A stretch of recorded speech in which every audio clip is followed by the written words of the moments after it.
Hi, this is Todd from eWebinar, and I am here to walk you through the SaaS Customer Onboarding template for an automated webinar. So I'm just going to walk you through each of the tabs here and explain how the template is set up and how to customize it. So starting on the Schedule tab, you can see that this is set up with no end date. It's a recurring schedule with no end date, available 5 days a week at 4 times throughout the day, in the attendee's local time zone. And down here, I've set the session availability to 20. And what that makes possible is people can register for a convenient session during the day at any time for an entire week. We've also enabled the replay sessions and the just-in-time session. So a replay session lets somebody get a link to a replay, which allows them to watch the video like they would a regular video with play, pause, fast forward, etc. And just in time, set to every 5 minutes, makes it so that someone will always be able to join a webinar of yours within 5 minutes of landing on your registration page. So this schedule is set up for maximum availability to give registrants the most convenience possible when choosing a session to join. Notifications. These are the 6 email notifications that we've set up. 2 that arrive when someone registers, 2 that remind them of an upcoming eWebinar, and 2 that are follow-up emails. And if you open any of them, you'll see how we've customized the messages. Like here it says, make sure to come with questions, that you'll be happy to answer them through the private chat.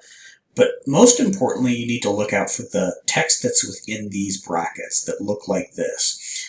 These are merge fields. Those are different, but the ones that are within the brackets like this, those are all the places where you need to customize the text.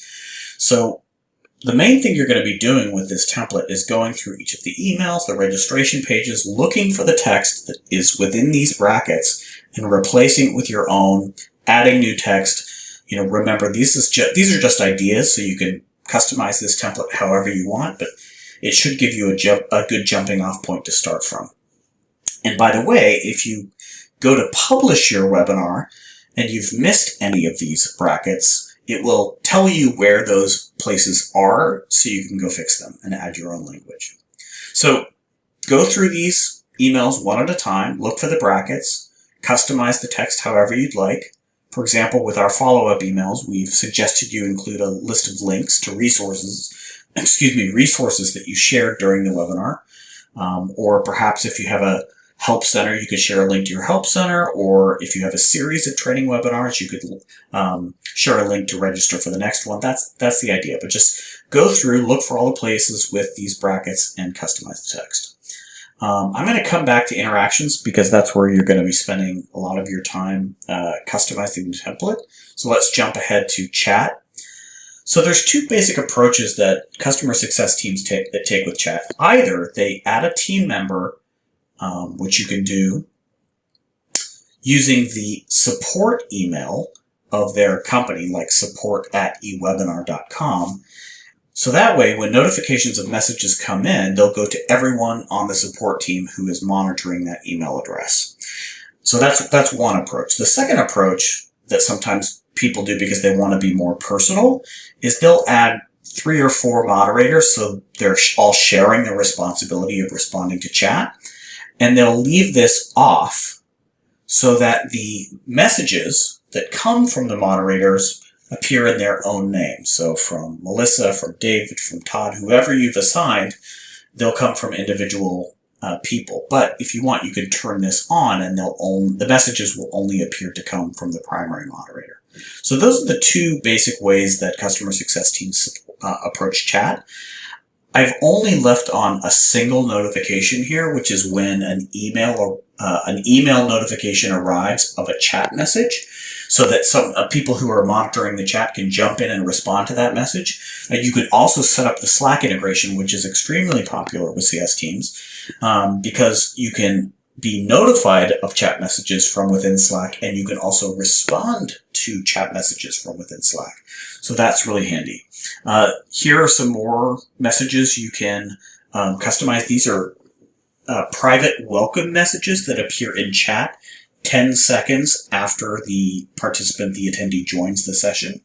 And then this is important. This is your autoresponder. Let's say someone joins a session at 10 o'clock on a Sunday night, and no one's available to respond to that message. After 3 minutes passes, they'll get this message managing their expectations about when they'll hear back from you, so they won't be anxious and know that you're still getting respond to them.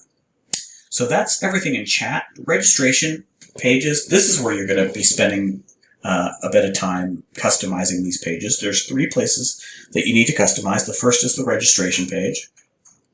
There's lots of places here where the brackets appear. Just go through, customize this. You would obviously replace this image with your own. You can remove or add more emojis, whatever you'd like. When you go to the registration form, you can put your product name up here.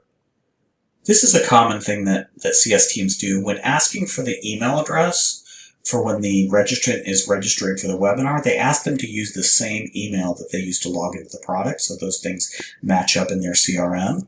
And then you can also ask an optional question if you want to collect data about attendees.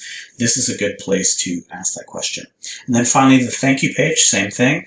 We've put a video, we suggest putting a video here, but you can swap this out with an image or your own video and then customize the text that's within the brackets. So that's everything on the registration pages. And then finally, in your settings, there's only a couple of things I want to point out. First is we've set a call to action button to appear at the end, or at the beginning rather, of your exit room. That's right after the webinar ends is when the exit room begins.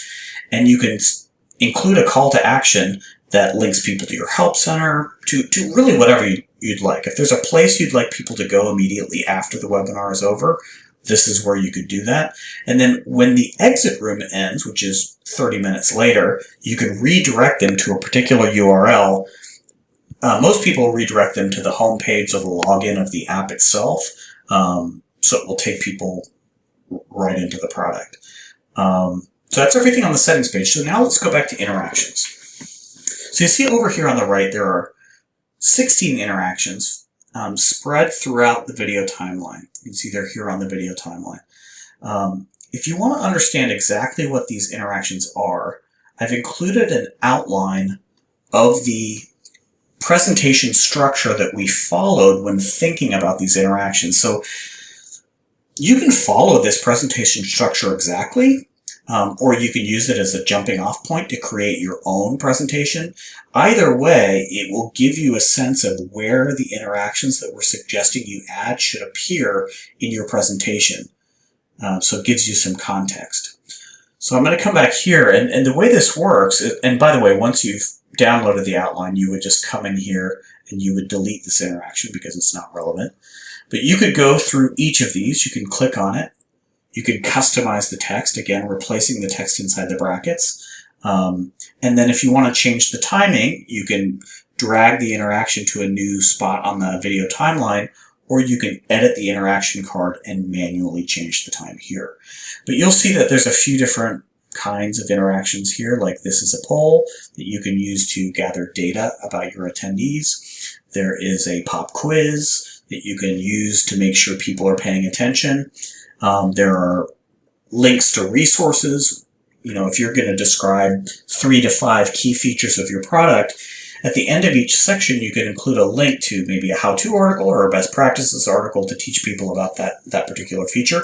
Sometimes people are worried about taking people away from the webinar, but what we found time and again is that these link interactions actually keep people engaged. They give them the opportunity to choose what content they want to ingest in that moment.